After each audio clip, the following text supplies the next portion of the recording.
Okay, have you noticed how much the biohealthcare market is shifting right now? We are looking at some absolutely massive structural changes heading into 2026. In this explainer, we're unpacking exactly how global supply chains and new regulations are completely rewiring where capital flows. It's a really fascinating time, and the data we're about to explore reveals the specific corporate changes brought by the Biosecure Act and the four core companies perfectly positioned to capture this momentum. So, here's our agenda for this explainer. First, the truth about bio ETF yields. Second, the Biosecure Act and supply chain shift. Third, the evolution of ADC and SC technologies. Fourth, the four core companies for 2026. And finally, a successful investment strategy for 2026. Let's dive into part one, the truth about bio ETF yields. You know that era of hype-driven, liquidity-fueled bio-investing? Yeah, that's pretty much officially over. It's been replaced by a brutal market that demands proven results. Because of this, we're seeing a massive divergence in the market. It really makes you wonder, why are certain biofunds absolutely crushing it right now, generating incredible alpha, while others are completely stagnating and trailing behind? It's not a coincidence, actually. It's a fundamental shift in how the industry operates. It all comes down to this fascinating dynamic, the rebellion of the active versus the alienation of the passive.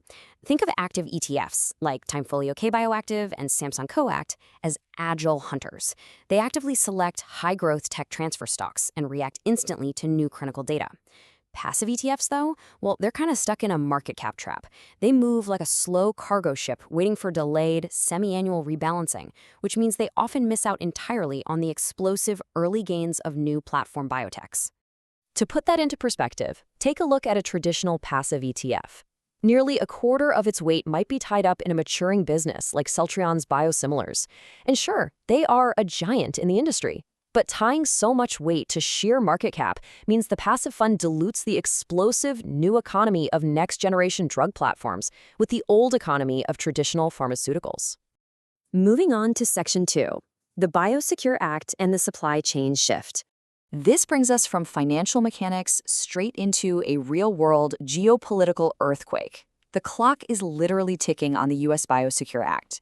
Included in the National Defense Authorization Act for 2026, it restricts new contracts almost immediately starting in 2026. While older contracts might have a grace period up until 2032, global pharma companies just can't afford to wait around.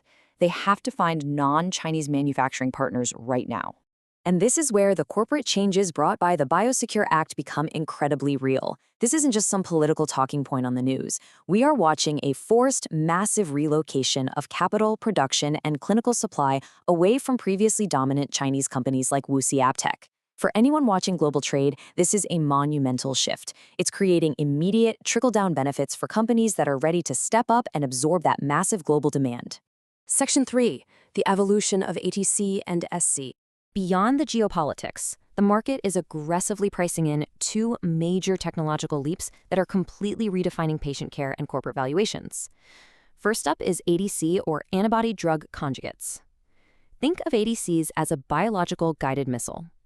Instead of flooding the whole body with chemotherapy, ADCs deliver the payload directly into the cancer cell. The data clearly shows that next-generation ADCs, particularly the ones with highly stable linkers that prevent the drug from leaking into the bloodstream, are set to absolutely dominate the clinical landscape heading into 2026. Meanwhile, we've got a total revolution in delivery methods with SC, or subcutaneous formulations. Shifting a blockbuster drug from a multi-hour IV drip at a hospital to a quick, simple injection is obviously a game changer for patient convenience. But from an investment perspective, it's a critical evergreening strategy. It's wild to think about, but just by shifting a drug from an IV to a quick injection, massive pharma companies can essentially hit reset on their billion-dollar drug patents, protecting them from expiring for years to come.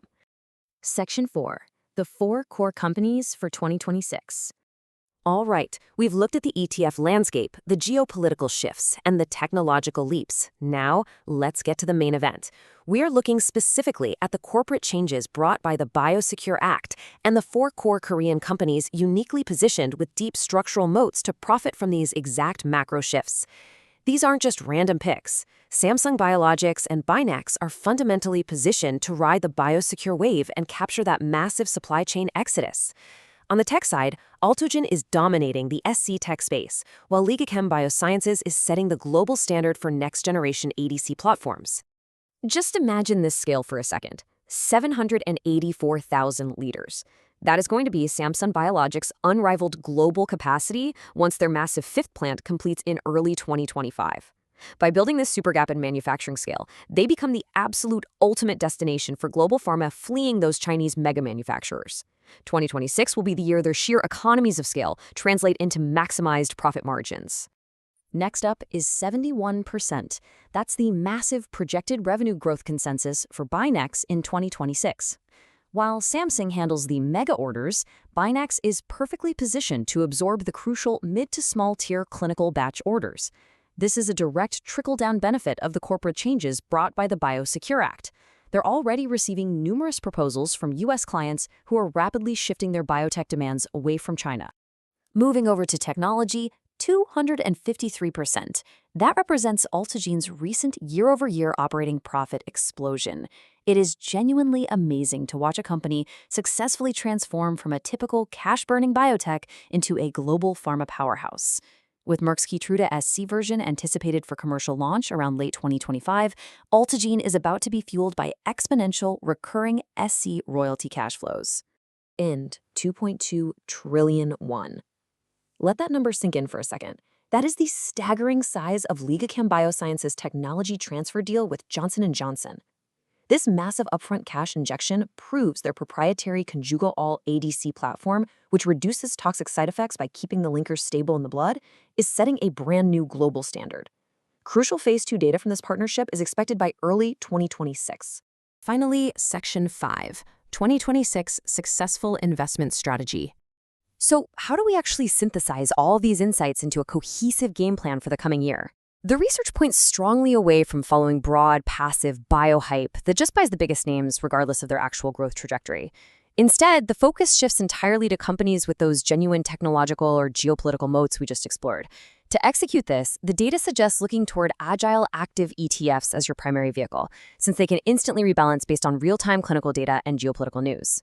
Furthermore, the source strongly recommends hedging domestic market volatility by looking at U.S. ETFs for diversification.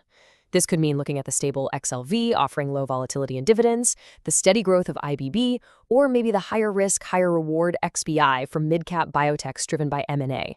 It's all about balancing that risk profile while capturing global megatrends, like those revolutionary obesity treatments that are driving massive healthcare innovation right now. As we look toward 2026, the entire biohealthcare sector is crossing a critical threshold. The era of betting on mere possibilities, that's over. We are now firmly in the era of proof and execution. So, considering the undeniable corporate changes brought by the Biosecure Act and the massive leaps in drug delivery platforms, you really have to ask yourself, is your portfolio positioned for the companies actively printing the profits of tomorrow, or is it trapped in the hype of yesterday? Thanks so much for joining me on this explainer, and I'll catch you next time.